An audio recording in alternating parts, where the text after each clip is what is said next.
all of our ideas and dreams of creating a healthier world. And Bill, please tell us a little about the Global Transformation Project.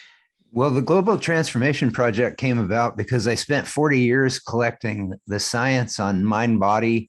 And what I began to realize was the big science is behind the big five, and that is Tai Chi, Qigong, yoga, meditation, and mindfulness.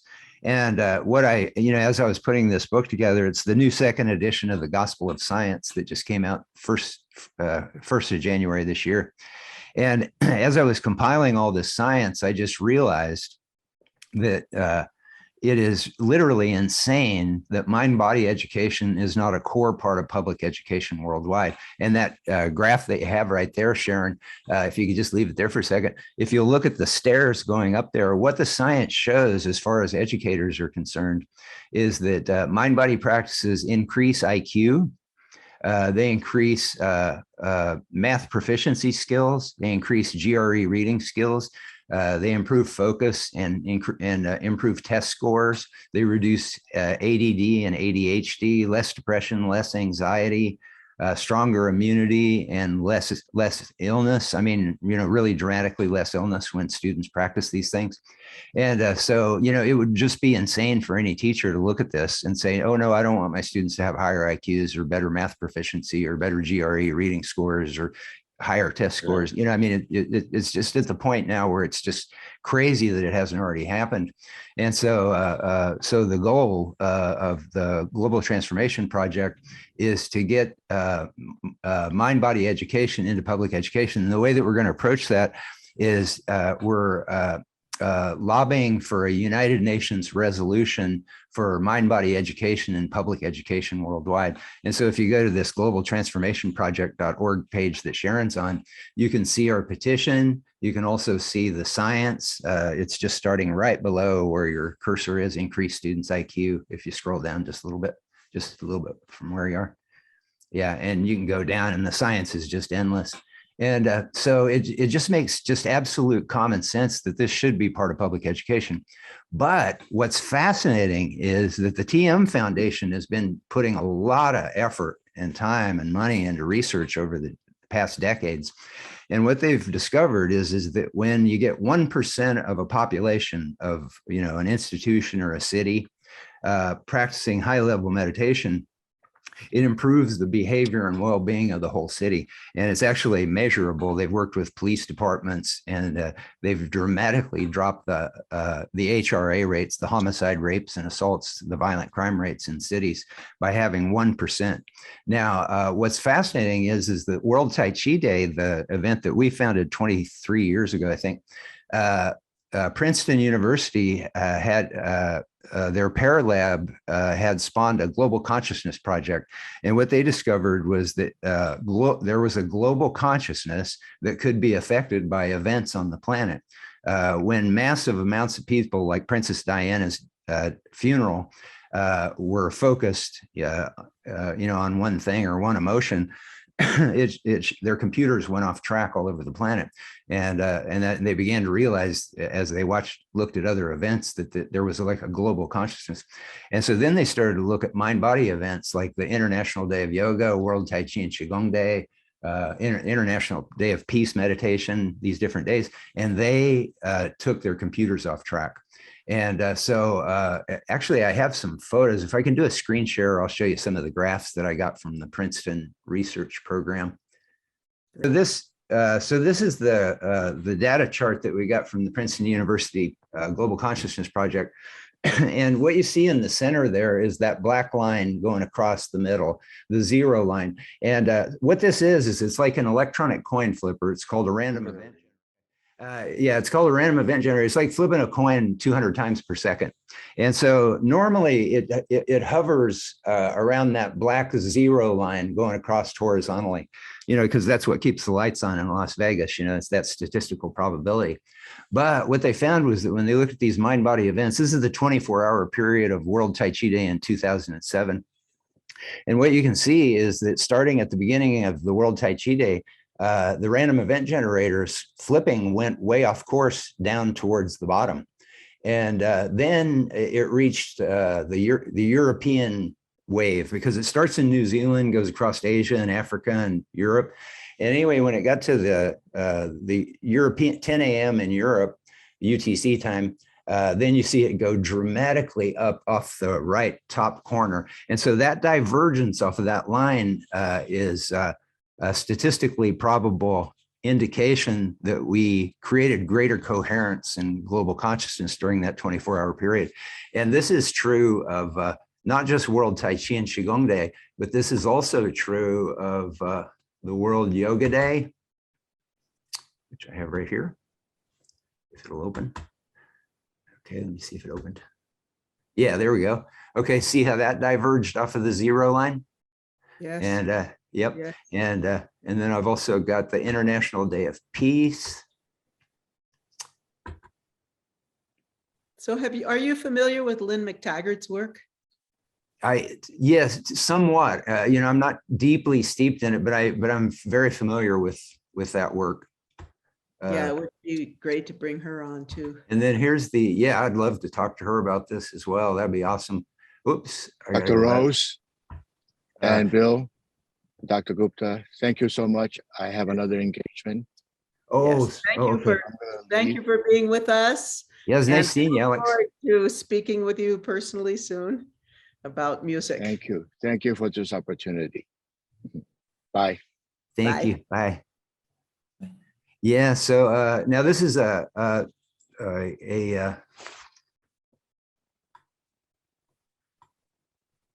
is a composite of these global, they call them healing and global harmony events. That's World Yoga Day, World Tai Chi Day, World Peace Day.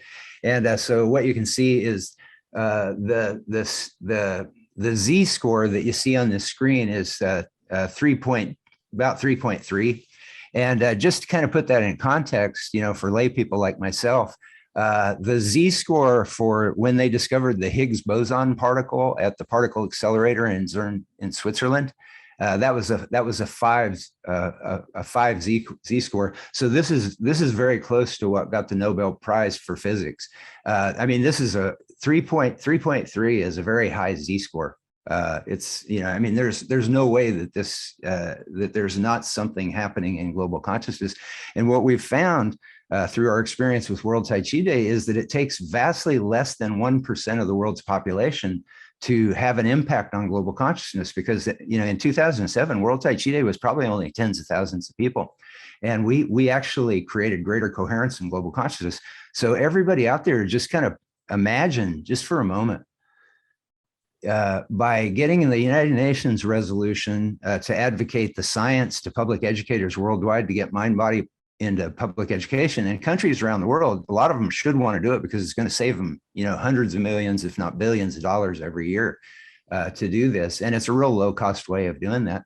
And so, as this takes root and starts to spread through public education around the world, you're talking about introducing hundreds of millions of new meditators into the planet Earth. And we already know that, the TM research shows that only 1%, if you have 1% of high-level meditators, that it has a huge impact, reducing violent crime rates. And one of the things that most people don't know, I wish I had that graph here, I don't, but one of the things most people don't know is that violent crime rates in the United States and in many countries around the world are at 40-year lows right now. Now, the reason people don't believe it when I say that is because, they say, well, the news told me last night that violent crime rates are through the roof. Well, they may have gone up a little bit that much, but overall, they're at 40-year lows. They never get close to what they were 40 years ago. And over that 40 years, that's the same time that mind-body practices have spread across the planet like a wildfire. And so that's no coincidence, because sociologists can't explain why the violent crime rates are going down. But being steeped in mind-body practice and being a global organizer of mind-body events, and then finding out that we change global consciousness in a scientifically measurable way, that tells me this is no coincidence. We are actually transforming the planet. And imagine if we get this into public schools and we have public school children all over the planet going into alpha brainwave state with the rest of us that are practicing these things. We're talking about global transformation on a massive scale.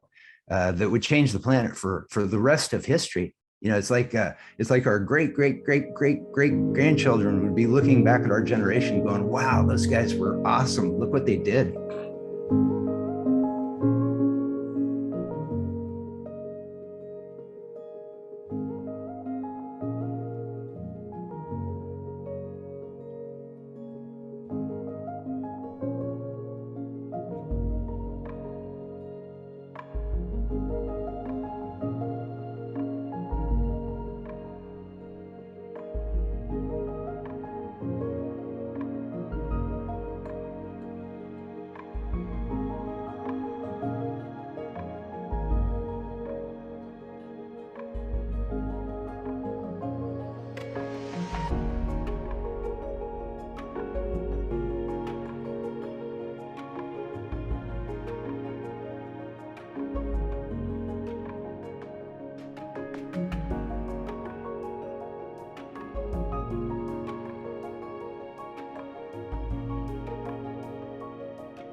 All of these things that you've talked about, you have delineated so well. I'm so very excited, that you were able to talk about this stuff, because I know it to be, but the way that you set it out there, that's going to be a wonderful thing. And I certainly want to help get it in the hands of as many people as possible. Sounds like you've got these down built to a science.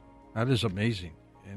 But simple techniques can just change your life. But you've said that just a few brain-changing techniques could cause a change of the world, basically. What it became over time was what it really was. And it was people all over the planet's idea. And that's where I want to go with this. I want to go where I'm not the one who's always talking about it. Everybody else is. and this is doable. We can do this. This is really within our grasp. Honestly, Bill, I'm having all the shivers here in such a beautiful way. When you said those words, it's like you're speaking a total truth. This is what it's really about. The Global Transformation Project. This is our opportunity at this time, 2022. Here we grow. You shine from spreading the shine. And, and that's one thing, anybody who does any of the big five, yoga, meditation, Tai Chi, Qigong, mindfulness, we all know that we're much easier to get along with than we were before we discovered these things. And one of my favorite quotes was from one of my Tai Chi students. And he said, Bill, he said, since I've been doing the Tai Chi and the meditation, he goes, I don't flip nearly as many people off on the freeway as I used to. Well, that's a good thing, isn't it? Yeah, but it kind of turns all that on its head. Yeah. And so, and so it's so exciting because, the science shows that when we go into the alpha state, which all the big five can produce, it increases the physical size and function of the empathy and compassion parts of the brain. And it physically shrinks the stress, fear parts of the brain. Sounds like you've got these down built to a science. That is amazing. But simple techniques can just change your life. But you've said that just a few brain-changing techniques could cause a change of the world, basically. That's dropping violence. How could that happen? Well, when I did that Folsom Prison presentation, and I found out that they had changed the behavior of the whole prison.